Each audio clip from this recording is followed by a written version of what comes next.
quality. ACS nag-champion, super power na. Mura siya! Tanggal pa, max mancha. Champion, tipid ka. Bili na! Sa presyong abot kaya. New Champion Supra Power with X-Stain Technology. Max linis, max sulit. Para di madaling masira ang ngipin ng pamilya, ngayon pa lang, Unique toothpaste for brushing every after kumain. dahil ang unique toothpaste, may Max Protect formula. Ngipin ay Max Alaga. Max Protektado pa. Helps stop cavities even before they start, while keeping breath fresh with regular use. Unique toothpaste for brushing para siguraduhin ngipin ay Max Alaga. Max Protektado pa. Unique. Max Alaga, Max Protectado with unique toothpaste maximum fluoride protection. Manufactured by ACS Manufacturing. ISO certified, world-class quality. ACS.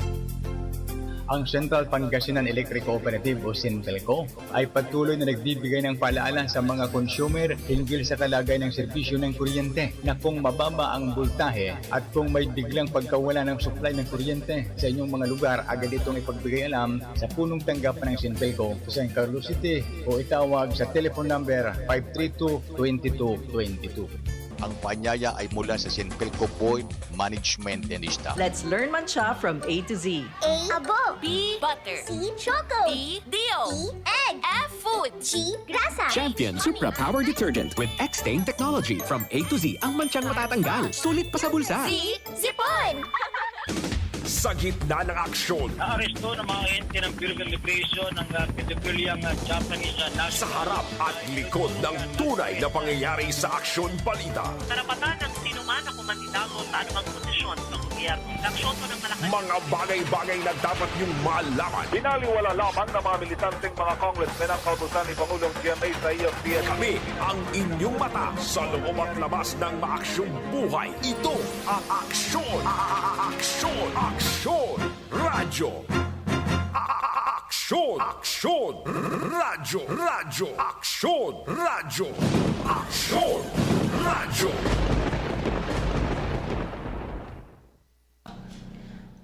Magandang hapon Pilipinas, maaksyong hapon sa ating mga kaaksyon. Ayan, pansamantala mga kaaksyon ay wala muna tayong balik topics ngayon. Pero ayan mga kaaksyon, ang oras na po natin alas 4:09 ng hapon, January 25 mga kaaksyon, araw po ng Lunes. At sa hindi nakasanayan mga kaaksyon ay wala po tayong balik topics ngayon dahil magbibigay daan po muna tayo sa isang napakahalagang interview mga kaaksyon na makakaapekto sa pagdedesisyon ng bawat Pilipino mga kaaksyon, lalong-lalo na nga sa paparating na eleksyon sa Mayo 9 mga kaaksyon or more or less mga kaaksyon or in less than 4 months ay magaganap na ang election 2022 mga kaaksyon. At dahil dyan ay magbibigay daan tayo dito sa The Presidential Job Interview na pinapangunahan niya ng Mother Station ng Action Radio Pangasinan, ang DZRH mga kaaksyon kasama ang The Manila Times. At for today's schedule mga kaaksyon, dahil nga ang 4 or 5 presidentiables natin ay maisasalang sa isang presidential job interview. Alam naman natin mga kaaksyon na kapag job interview ay masusukat talaga dyan at masusubok yung qualification doon sa posisyon na linalabanan ng isang tao mga kaaksyon. At ngayon nga ay presidentiables mga kaaksyon. At ito at pakinggan natin mga kaaksyon ang sa mga ilang sandali mga kaaksyon ay mapapakinggan po ninyo at matutunghayan ninyo sa ating Facebook page, ganoon na nga din sa airwaves 1161 kHz. Ang job interview ng pinakakauna-unahang sasalang dito mga kaaksyon ay walang iba kundi ang presidential aspirant na si dating Senador Bongbong Marcos mga kaaksyon. Ito at inyo pong mapapakinggan ang unang sasalang mga kaaksyon sa ating presidential job interview. Handa sa darating na national and local elections. Hatid na sama-sama tayo sa paghahanda sa darating na national and local elections. Hatid ng buong puwersa ng DZRH. Live. Reach Radio ang mga satellite stations sa buong bansa. DZRH Reach nationwide sa satellite station sa DZRH News website at mga social media accounts ng DZRH sa Facebook, YouTube website at mga social media accounts ng DZRH Facebook, YouTube at DZRH Job Interview.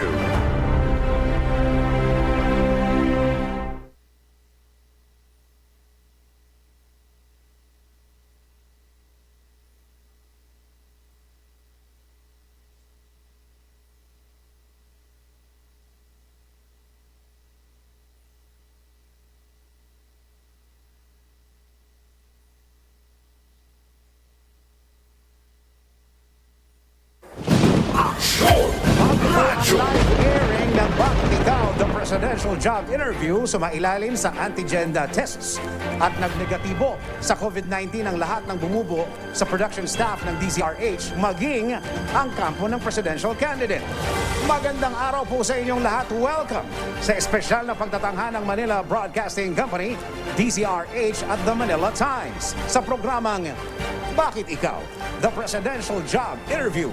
Isang presidential job interview sa mga kandidato para sa 2022 presidential elections. Unang isasalang sa presidential job interview ay si dating Senador Bongbong Marcos Jr. Panoorin po natin ito. Isa sa mga presidential candidate sa darating na halalan ang dating senador na si Ferdinand Marcos Jr. Kilala sa palayaw na Bongbong, nagsilbi sa gobyerno sa loob ng 27 taon mula 1980s, ang anak ng dating Pangulo't Diktador na si Marcos Sr. Bagamat sa Maynila isinilang noong 13 ng Setyembre taong 1957, malaking tipak sa karerang politikal ni BBM ay iginugol niya sa Ilocos Norte makaraang magtapos ng elementarya sa Lasal Green Hills, sekundarya sa Worth School sa Inglaterra, undergraduate studies sa Oxford University kung saan siya nagkabit ng special diploma sa Social Studies at units sa Business Administration sa Wharton School of Economics sa Pennsylvania. Sa basbas ng nooy Pangulong Marcos taong 1978, hindi natapos ni Marcos Jr. ang kanyang degree sa Wharton nang bumalik sa Pilipinas para simulan ang kanyang political career at kanyang buhay may pamilya kasama si Luis Cacho Araneta, abogadong galing sa maimpluwensya ring pamilya. Taong 1981, naging vice gobernador si BBM sa edad na 23 bago naging gobernador mula noong 1983. Pero 1986, matapos ang EDSA Revolution, naputol agad ang termino ng nooy Governor Marcos nang lumipad ang kanyang pamilya pa Hawaii. Pagbalik sa Pilipinas taong 1992, nagwagi bilang kongresista ng parehong probinsya si BBM bago nagtuloy-tuloy bilang 3-term governor simula 1998. 2010, kasabay ng panunungkulan ng ikalawang Aquino sa Malacanang, nagkapwesto naman si Marcos Jr. sa Senado bago tumakbo at natalo sa pagka-vice presidente noong 2016. Sa kabila ng pansamantalang paglisan sa politika, bitbit pa rin ang kampo ni BBM ang achievements ni Marcos, partikular na sa mga nagawa at karanasan nito sa executive at legislative branch ng pamahalaan. Batay sa official website ng presidential aspirant, 54 bills ang naisabatas sa tulong ni BBM mula noong siya'y kongresista hanggang sa nag-iisang termino bilang senador. Kabilang dito ang ipinagmalaki ng bongbongmarcos.com na pag-offer ni BBM sa Philippine Archipelagic Baseline Law o Republic Act 9522, pero binaril ito ng maritime law expert na si Professor J. Batong Bakal na bagamat aminadong bahagi si BBM ng House Committee sa nooy panukala, hindi raw present si Marcos nang plantsahin sa BICAM ang Senate Bill 2699 at House Bill 3216. Liban sa pagkwestiyon sa kanyang educational background sa Oxford at ilang naisabatas na bill, umingay rin ang pagkakakonvict kay Marcos sa tax evasion noong 1995 at 1997. Batay sa record ng Quezon City Regional Trial Court Branch 105, umugon din ang pangalan ng presidentiable nang magtandem sila ni Davao City Vice Mayor Inday Sara Duterte Garpio, bagay na ikinasama ng loob ng Pangulong Rodrigo Duterte, pag-amin na rin ng ama ng alkalde. Nag-blind item pa nga ang presidente nang sabihing isa sa mga presidential aspirant ang gumagamit ng cocaine, dahilan naman para magpresenta ng kani-kanilang negative drug test results ang mga politiko, kabilang na si BBM na hindi umano ramdam na siya ang pinatatamaan ng Pangulo. At higit 3 dekada matapos ang higit 20 taong panunungkulan ni Marcos Sr., minubulto pa rin ang kanyang anak ng kahapon ng martial law at issue ng korupsyon at human rights violations na tangan nito. Batay mismo sa Presidential Commission on Good Governance o PCGG, aabot sa 174 na bilyong piso ang halaga ng ill-gotten wealth na na-recover na mula sa pamilya Marcos hanggang noong pagtatapos ng 2020. Pero sa gitna ng mga ibinabatong putik, tangan pa rin ni Marcos ang malakas na karisma at popularidad, patunay ng humahataw niyang rating sa mga survey. Tumabo si BBM ng 47% sa October 2021 survey ng social weather stations, 53% sa December 2021 survey ng Pulse Asia, 54% sa December 2021 survey ng Okta Research Team at 49.2% sa ikalawang pre-election survey ng Manila Broadcasting Company DZRH. Parang ang advice kasi sa akin ng aking ama noon kahit na dominant na, sasabi magandang numero mo, you're always running scared. Pangako ng standard bearer ng Partido Federal ng Pilipinas, oras na manalo sa halalan, siya ay magiging isang unifying leader. Misyon niya ang buhayin ng Pilipinas mula sa krisis pangkalusugan dulot ng pandemya at latay nito sa ating ekonomiya. Ilan lang sa mga plano ni Marcos na nabanggit sa DZRH ay ang tulungan ng maliliit na negosyo at magparami ng trabaho, pagandahin ang build ng Duterte administration sa tulong ng private sector, samantalahin ang nasabing infrastructure development para magmura ang utilities gaya ng kuryente at magpwesto ng technocrats o mga eksperto sa gobyerno. Ngayong January 25, araw ng Martes, haharapin ni Presidential Candidate Bongbong Marcos ang Manila Broadcasting Company DZRH at The Manila Times sa Presidential Job Interview alas 4 ng hapon hanggang alas 6 ng gabi. Dito, inaasahang kanyang sasagutin ang tanong ng taong bayan, bakit ikaw? Bakit ikaw? DZRH Job Interview. Alright, ito na yun. Sa hapon pong ito, ang mga magtatanong para sa bayan kay dating Senador Marcos ay sina Professor Tonton Contreras ng The Manila Times, Teo Macalma at Angelo Palmones, mga news anchors ng primetime program ng DZRH. Ang chairman ng panel ay si Jerry Baha ng 2x2. Una pong segment sa loob ng 30 minuto. Sentro ang pagtatanong ng mga panel members sa presidential candidate tungkol sa kanyang program of government. Ano-ano ang mga inilalako niyang pag-asa sa ating mga mamamayan mula sa kanyang governance agenda. Narito po si Jerry Baha ang kanyang mga kasama sa panel. Salamat Dennis, magandang hapon po sa inyong lahat. Mga gilaw naming mga taga-subaybay, magandang hapon po sa aking mga kasama dito sa panel. At magandang hapon po sa inyo, Senator Marcos. Kami po'y nagpapasalamat sa inyong pagpapaunlak na kayo ay aming makapanayam. Maraming salamat sa inyong pag-aanyaya sa akin na sumama sa inyo dito sa inyong programang Bakit Ikaw. At binabati ko lahat ng mga nanonood at nakikinig. Magandang gabi po sa inyong lahat. Senator Marcos, sa loob po ng 30 minuto, sesentro ang aming mga pagtatanong dito po sa first segment o sa unang bahagi ng palatuntunan sa inyong program of government. Handa na po ba kayo, Senator? Okay, let's go. Ipinakikiusap po namin, Senator Marcos, na sagutin po ninyo ang mga tanong sa loob lamang ng 1 minuto. Unang tanong po ay manggagaling sa akin. Senator Marcos, bakit hindi sila?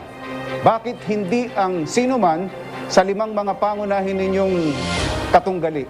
Bakit ikaw ang dapat na iboto ng ating mga mamamayan? Well, sa aking palagay, dahil yung aking mensahe ay yung pinakakailangan na natin makamtan ay yung pagkakaisa ng sambayan ng Pilipino. At sa aking nakikita at pag-aaral sa mga naranasan natin ng mga krisis bilang isang bansa, ay tayo naman ay nakaraos lamang dahil tayo nagkaisa, nagtutulungan.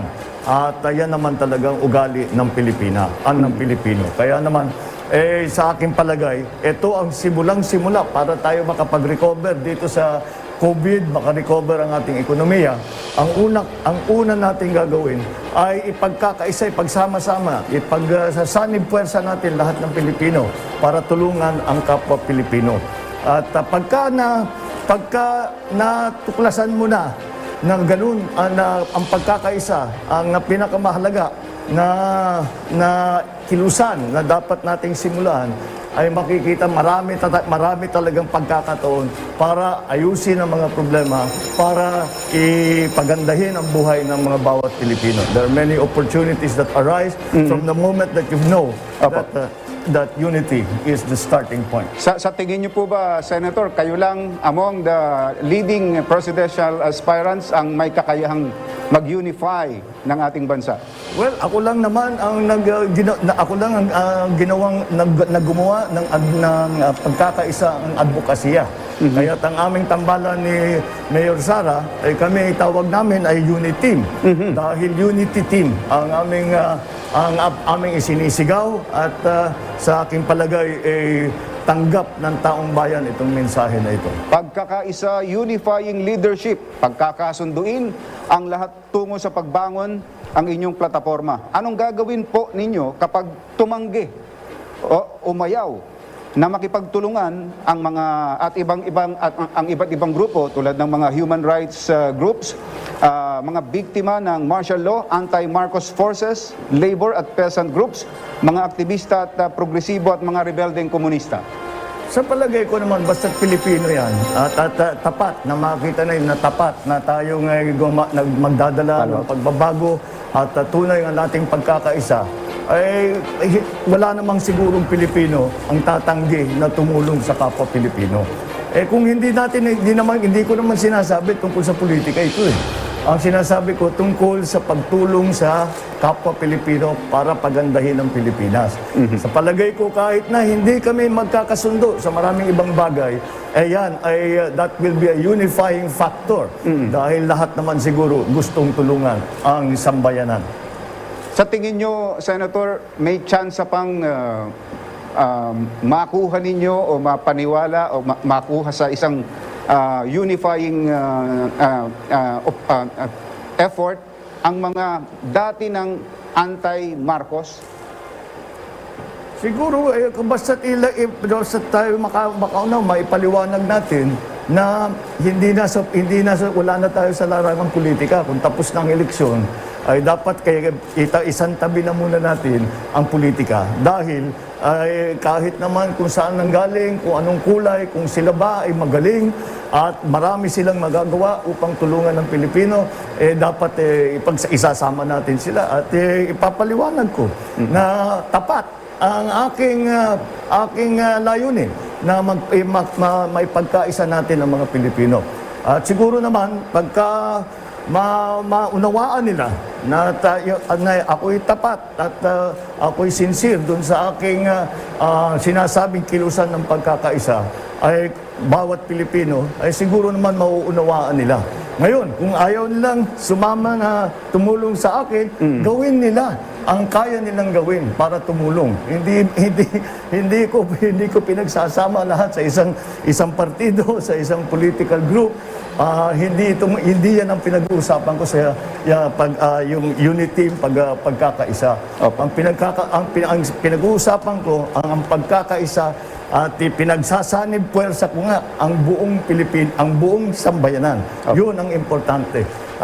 Everybody has their part to play. Let them play their part the way they choose to, but let us all agree that we want to help the Filipino, we want to help the Philippines. Okay. Thank you, Senator. Ang susunod pong magtatanong sa inyo ay si Professor Contreras. Magandang hapon po, Senator. Good afternoon, Professor. Good afternoon. Lahat ho ng mga tumatakbong pagka-presidente, may mga plataforma sa laban sa korupsyon, laban sa pangungurakot. Ano po ba ang pinagkaiba ng inyong plataforma? Paano nyo ba susupilin ang korupsyon, yung pangungurakot, at gaano to kaiba sa mga ibang kandidatong kalaban ninyo?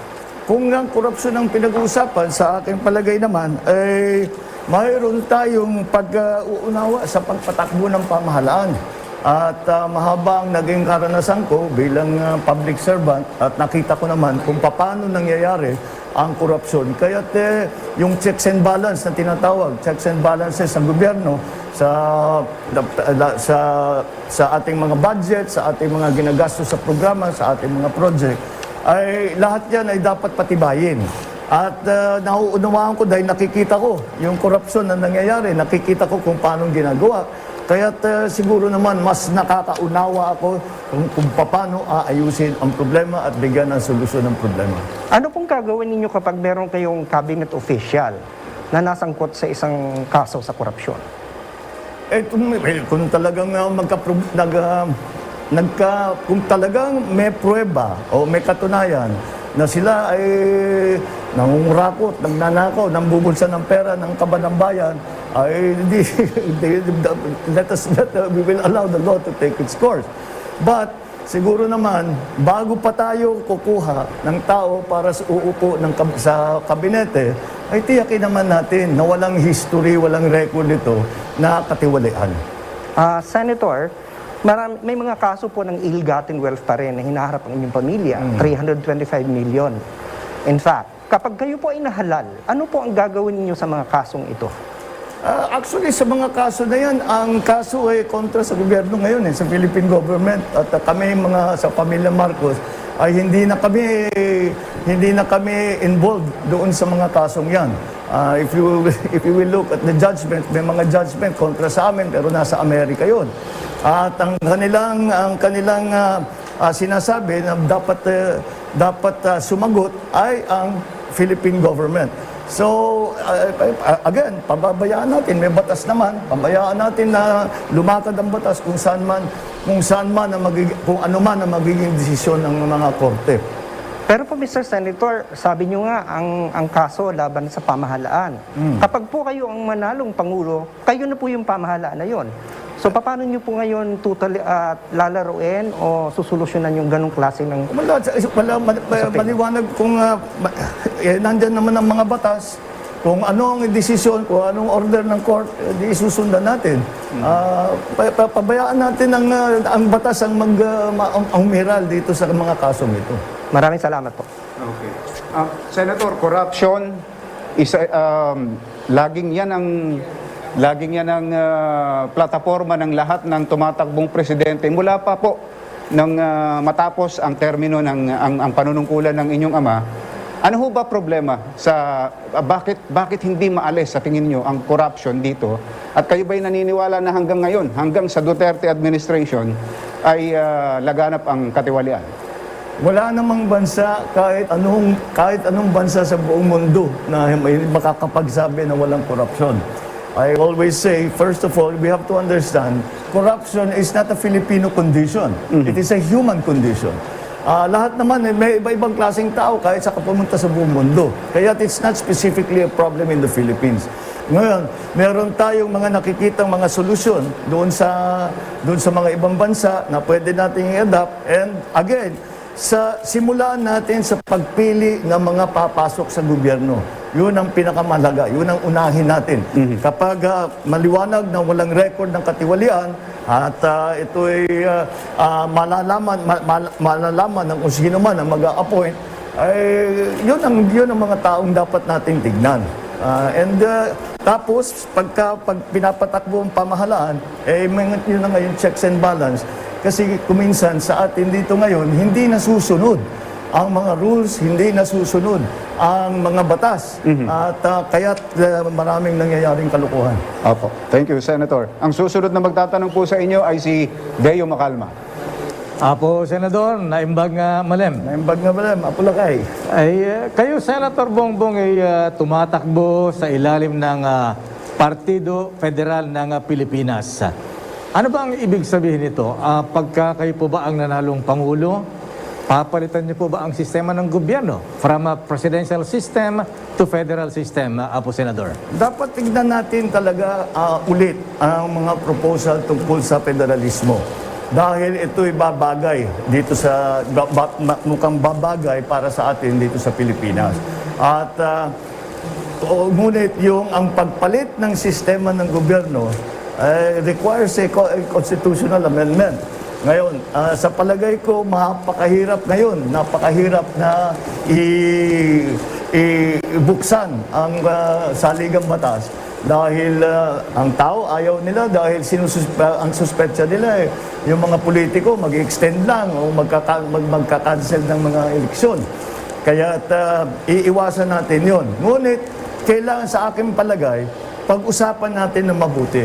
Kapag kung sakali man sumang-ayon ng taong bayan na dapat lumipat tayo sa federalismo at yan ang ninanais ng madla, yun ang ating gagawin. Ipapaliwanag natin kung anong maganda sa sistemang yan, anong magiging problema sa paglipat sa sistemang yan, at ang tao ang magde-decide. Anong nakikita niyo maganda sa federal system na wala po sa presidential system of government, Senator, sir? Well, yung sistema natin dito sa Pilipinas ay ang maganda sa federal system, bababa natin, parang binabawasan natin ang mga layers of government. At pagka ganon ay lumalapit ang gobyerno, ang pamahalaan, mas malapit sa tao. Kahit sa mga korporasyon, pag titignan niyo yung mga organizational chart, ayaw natin yung masyadong mahaba kasi pang mga desisyon, aakyat na matagal, bago bababa ulit na matagal. Kung malapit ang gobyerno sa tao, ay mas mabilis ang galaw at mas nauunawaan ng pamahalaan kung ano ang mga kondisyon na dinadaanan ng ating mga kababayan.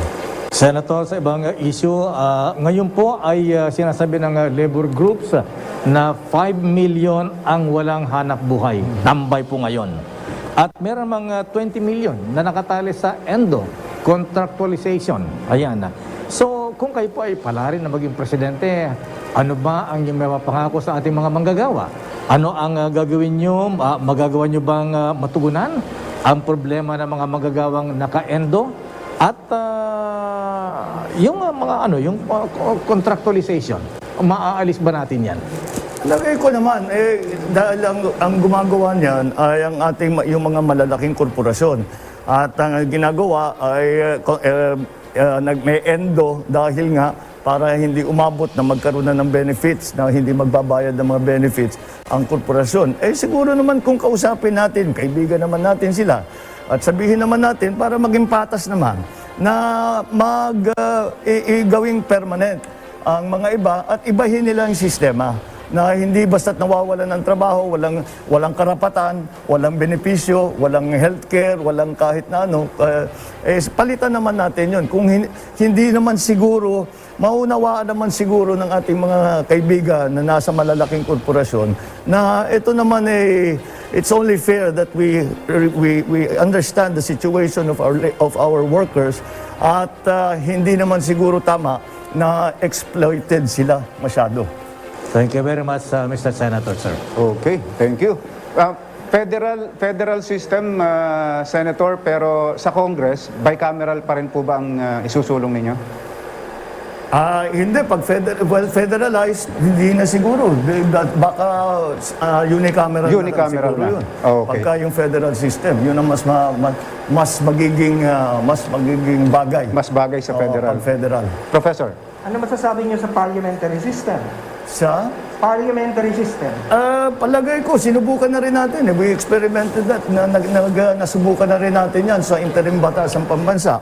At naging bagay naman din sa atin at hindi lang natuloy. Kaya hindi natin nakita kung ano ang tunay na effect sa pagkamahabaan na. Kaya ngayon pa lang, it was still an experiment. Hindi pa natin alam kung ano yung naging resulta dahil nga hindi natapos. At yung sa pagka unicameral kasi, again, it is removing layers of government at pinapalapit na naman ang pamahalaan sa taong bayan. Yun lamang, dito sa Pilipinas, nagpa-survey kami, nung nasa Kongreso ko, nagpa-survey kami at ang taong bayan, ayaw nila na ang congressman ang mamimili ng kanilang prime minister o presidente. Importante sa Pilipino na sila mismo ang boboto, direct voting sa presidente. Kaya't napunta tayo nung interim batasang pambansa, kaya tayo napunta sa French model na may pangulo, there's a president who is the head of state, and there is a prime minister who is the head of government. Okay. Ang susunod pong magtatanong, may kinalaman pa rin sa inyong program of government, si Kong Angel Angelo Palmones. Naibag na malim, Senator. Good afternoon. Alam natin na diniklara na ng Korte Suprema na illegal yung pork barrel. Pero alam din natin marami pa rin mga mambabatas nag-i-enjoy sa pork barrel. Titigil ba natin ang pork barrel? Ibang pangalan na siguro na pork barrel. Titigil na ba natin yung practice na to? Well, yung practice dito, yung talagang totoo ng pork barrel ay hindi naman kagaya ng ating ginagawa dito na merong fix na binibigay sa bawat congressman. Yun talagang yung pork barrel, yung pinapaboran yung ibang mga congressman o ibang mga senador at pinapaboran ng mga proyekto para doon sa kanilang mga distrito. Kaya sa palagay ko, dapat ibalik na lang natin doon sa sistema na magbibigay tayo ng programa, magbibigay tayo ng proyekto. Dahil ang reklamo ng congressman ay pagdating ng halalan, bago maghalalan, wala silang maipapakita sa taong bayan na kanilang nagawa. Mahirap ipaliwanag. Maganda yung batas na ginawa ko na mararamdaman natin yan in 10 years. So, mahirap iboto. Yung mayor na kalaban mo, sinasabi, tignan yung tinayo kong eskwelahan, maganda itong tulay, maganda itong lahat ng aking nagawa.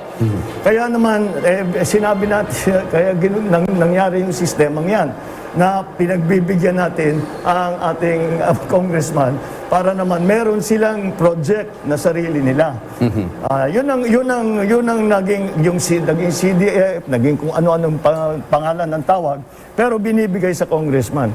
Sa aking palagay, ay pwede namang bigyan ng budget ang congressman, pero hindi pork barrel. Yun lang kung talagang kasama doon sa plano ng national plan, ng infrastructure, ng kahit na nasa programa, dapat nga, lalo na yung mga ibang lugar na masyadong mahirap ang tao, itutulungan natin, doon natin ilalagay ang mga proyektong yan. At masasabi ng congressman, I brought home the bacon. Nabasa ko yung inyong program of government. Nakakatuwa kasi ang ganda ng focus ho ninyo sa research and development. Saan ho tayo kukuha ng pondo? Kasi alam naman natin na ang research and development, ang haba ng gestation. Saan ho tayo magpapasaba tayo ng bagong tax law? Ito ba sa agrikultura? Agrikultura, lahat ho kasi nakita ko doon, yung component ng research and development, binibigyan ho ninyo ng emphasis. Science and technology, agriculture, defense, halos lahat ng programa, meron kayong R&D. Tama. So, saan ho tayo kukuha ng pera? Dahil medyo malaking gastusin natin sa R&D. Kasi iba't ibang sektor ang ating pinag-uusapan. Kaya lahat naman ng bawat department may sariling budget. Ang sinasabi ko, gamitin natin yung iba dun sa budget na yun para sa R&D. Dahil lalo na, halimbawa, gamitin na natin yung halimbawa ng agrikultura. Meron na tayong global warming, meron na tayong climate change. Kailangan tayo makahanap ng bagong varieties. Pati yung mga bagong techniques kung paano mas matibay ang ating mga tanim pag dumating ang sakuna. At yun ang aking iniisip. Sa lahat ng iba't ibang sektor, lahat naman yan ay merong budget, na sariling budget, gamitin nila sa R&D. Ngayon, kailangan bigyan din natin ng pondo ang ating mga research institutes, or research mga universities, yung ating mga researchers. At bukod pa doon, naalala ko dati, meron tayong Balik Scientist Program. Ang Balik Scientist Program, yung mga magagaling na Pilipino na nakatira sa abroad at nagtatrabaho sa abroad, sinasabi natin baka naisin yung bumalik dito sa Pilipinas para yung maganda yung trabaho, ang makikinabang naman ay Pilipino rin. And it was a successful program at marami tayong naibalik sa ating mga scientists, sa ating mga magagaling na researcher, pati mga doktor. And this is the kind of program para patibayin ang kakayahan natin diyan sa R&D. So walang bagong tax? No, wala not for that. No. Okay. Ang sinasabi ho ng mga eksperto din, hindi naman kasi natin kakayanin tayo lang. Mag-iimbit na ba tayo ng mga investor? Halimbawa si Elon Musk. Elon Musk, alam natin, napakayaman. Naniniwala siya sa research and development. Paano ho natin makukumbinsi si Elon Musk na mag-invest sa Pilipinas? Pagandahin natin ang investment climate dito. marami tayong hinaharap na problema na sinasabi sa atin ng ating mga chambers of commerce, yung ating mga kaibigan na potential investors, at hindi lamang foreign investors, kung hindi pati ang local na investors ang ating dapat tignan kung ano yung kanilang pangangailangan. Ang laging lumalabas na problema is ease of doing business. Number one, madaling kumuha ng dokumento. Tayo masyadong mahirap dito. Yung problema talaga sa kuryente, sa power, sa energy. Dahil kulang, mahal, at unreliable sa ngayon. Kaya kailangan natin tignan na mabuti yan at ayusin yung problema na yan. At yung pangatlo, yung pabago-bago ang rules. Papasok sila sa long-term na kontrata na 5, 6, 7 years, after 2 years may pinalitan, hindi na viable yung kanilang programa, ang kanilang proyekto. Madalas mangyari yan, kaya yung ang tawag nila dyan, pag humihingi sila ng legislative guarantees. Ang ibig sabihin, hindi papalitan sa batas na maapektuhan sila sa gitna ng kanilang project. Huling tanong na lang po sa inyong program of governance. Sino ang iniisip na maging finance secretary? Alam mo, ang katotohanan, I do not allow myself to think that far ahead. Dahil parang premature. Kaya, although marami naman tayong kilalang magagaling, lagi kong pinapaalala sa sarili ko, may kampanya ka pa, may eleksyon pa. At saka natin pag-isipan yan kapag tayo nagtagumpay. Mr. Senator? Thank you. Mga pahabol na katanungan ng mga kasama natin dito sa panel. Professor, may itanong ka pa? Pahabol, Senador, doon sa sinabi niyong pag-appoint. Kayo po ba'y mag-appoint ng kamag-anak o kapamilya niyo sa inyong kabinete? Kung sila ba yung pinakamagaling sa kanilang field, oo. Basta't ang criteria, the criteria that we should follow, kung sino ang pinakamagaling na handang tumulong at handang magtrabaho, yan ang ating ilalagay. At ibabalik na rin ko, hindi ako mag-appoint dahil sila ay kamag-anak.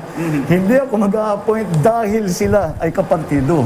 In fact, kahit na sa kontrapartido, basta gustong tumulong at magaling sila sa kanilang trabaho, kung tatanggapin nila, tatanggapin natin sa ating administrasyon.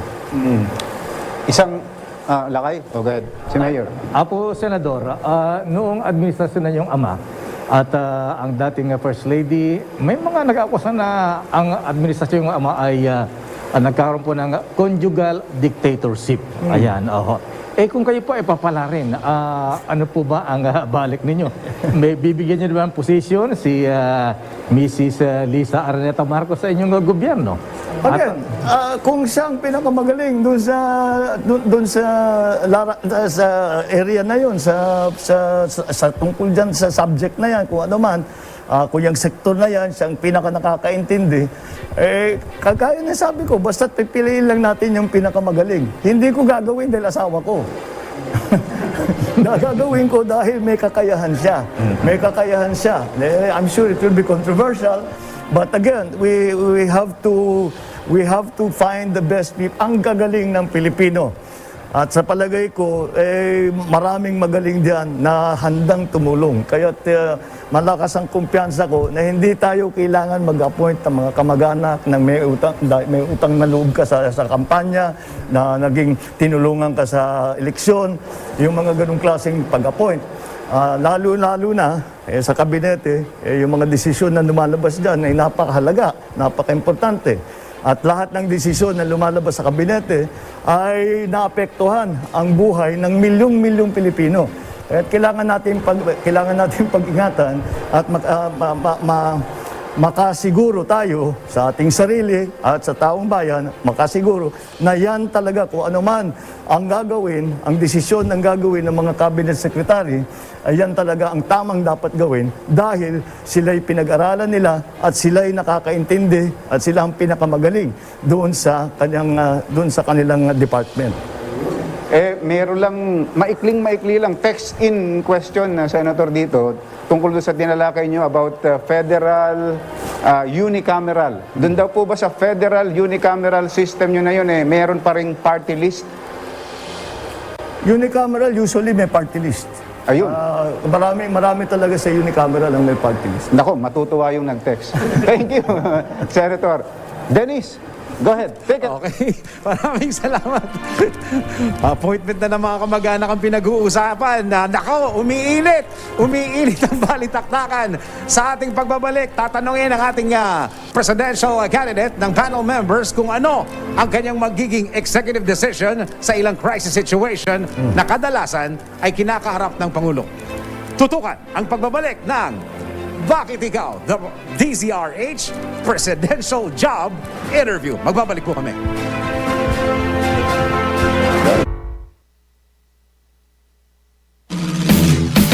Manila Broadcasting Company. Sa Dagupan City, kayo ay nakikinig sa Tunog ng Bayan. Aksyon Radio. 1161. Ang Tunog ng Bayan ang nangunguna sa balita. Aksyon Radio. Issue at komentaryo. Aksyon Radio. Musika at showbiz. Aksyon Radio. At sa serbisyo publiko. Aksyon Radio. Ang Tunog ng Bayan. Ang nangunguna. Ang Tunog ng Bayan. Aksyon Radio. Aksyon Radio. 1161.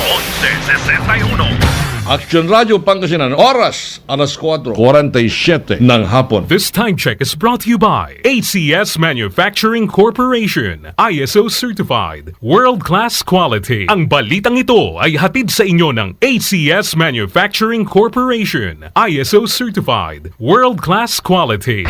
Laging nasa gitna ng aksyon para may bagong balita at impormasyon. Dahil kung nasaan ang aksyon, naroon ang balita. Ito ang Aksyon Radio.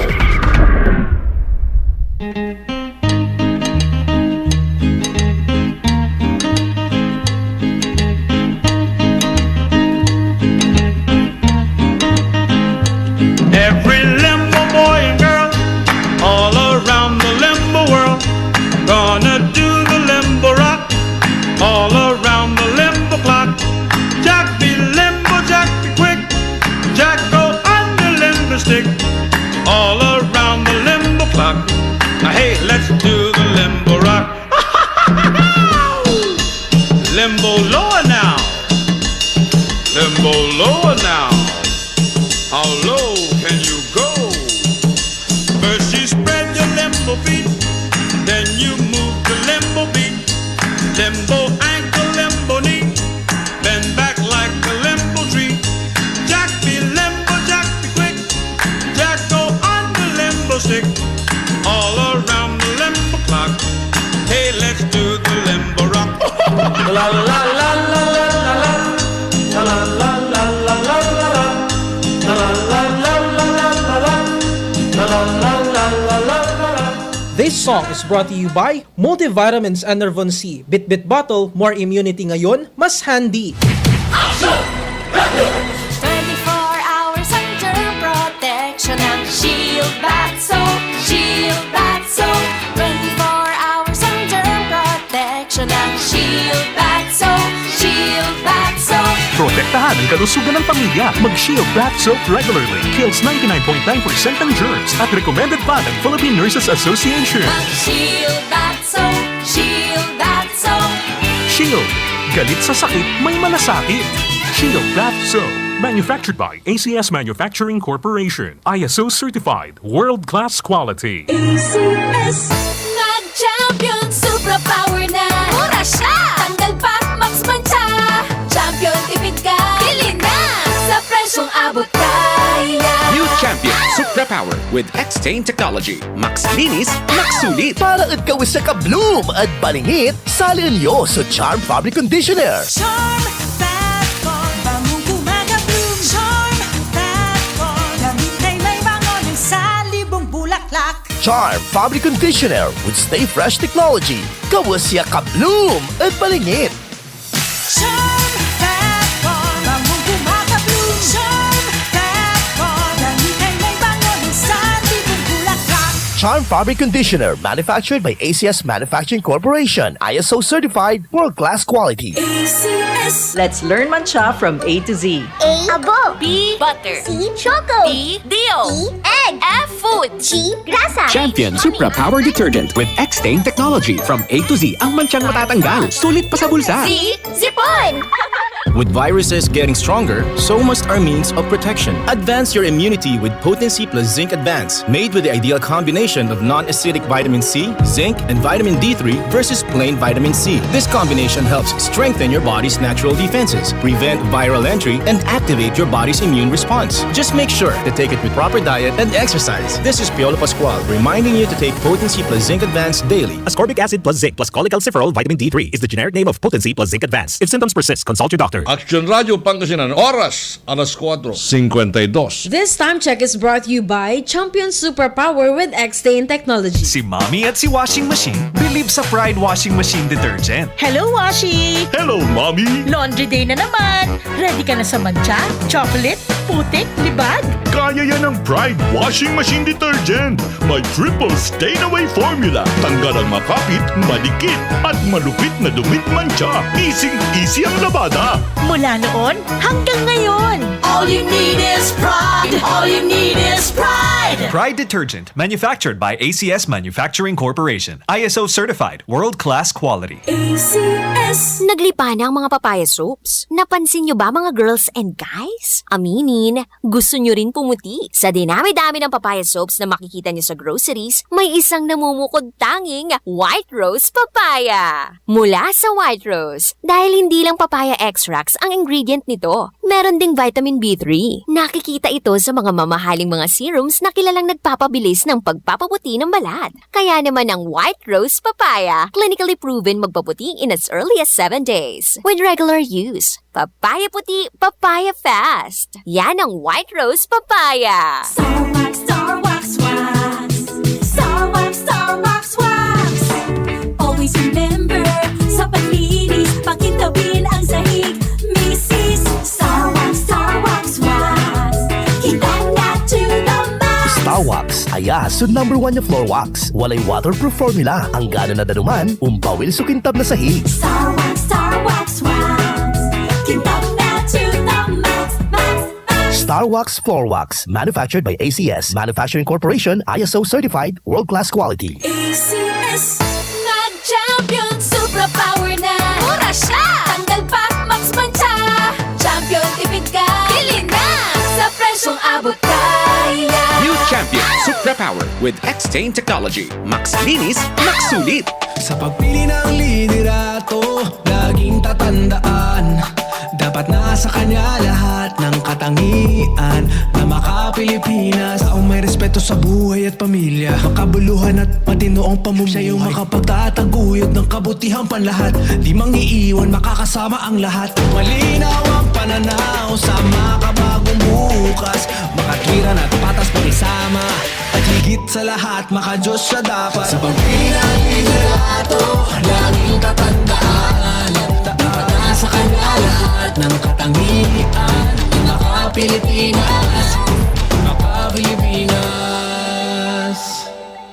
Gabayan ng Pilipinong bumoto ng responsable. Yan naman ang aming panahon. Sa gitna ng aksyon, Naaresto ng mga ente ng Bureau of Immigration ng pedophiliang Japanese sa harap at likod ng tunay na pangyayari sa aksyon balita. Karapatan ng sinuman na kumandidato sa anumang posisyon sa gobyerno. Naksyoto ng Malacanang. Mga bagay-bagay na dapat niyong malaman. Binaliwala lamang ng mga militanteng mga congressmen ang kautusan ni Pangulong GMA sa EFCN. Kami ang inyong mata sa loob at labas ng maaksyong buhay. Ito ang aksyon. Aksyon Radyo. Si Mommy at si Washing Machine believe sa Pride Washing Machine Detergent. Hello, Washi! Hello, Mommy! Laundry day na naman. Ready ka na sa mancha, chocolate, putik, libag? Kaya yan ang Pride Washing Machine Detergent. May triple stain-away formula. Tanggal ang makapit, madikit, at malupit na dumit mancha. Easy ang labada. Mula noon hanggang ngayon. All you need is pride. All you need is pride. Pride Detergent, manufactured by ACS Manufacturing Corporation. ISO certified, world-class quality. ACS. Mga Liwakpay dishwashing liquid, may kalamansi 1,000 pesos. What? Kay by doctor's fees tan antibiotic. Misis, no kalamansi at dishwashing liquid so anapan mo, dapat smart ka. Smart Dishwashing Liquid. Ang gano kalamansi no lemonitan, parehon walay antibaktutan. Walay double tanggaling formula. Tanggal galing susebo, tan bakterya. Oh, di ba nakulit kalamansin wala antibakto? Smart Dishwashing Liquid. Tanggaling-galing. Smart Dishwashing Liquid. Manufactured by ACS Manufacturing Corporation. ISO certified. World-class quality. Aksyon! Aksyon! Radyo! Radyo! Aksyon! Na malaman kung Radyo! ano ang kanyang mga Aksyon! magiging executive decision at executive action. Bibigyan ng 3 hanggang 5 minuto ang presidential candidate para sumagot sa kathang-isip na strategic crisis scenario o yung tinatawag na SCS. Muli po nating balikan si Jerry Baha. Maraming salamat, Dennis. Sa segment na ito, mukhang kikilitiin natin ang imagination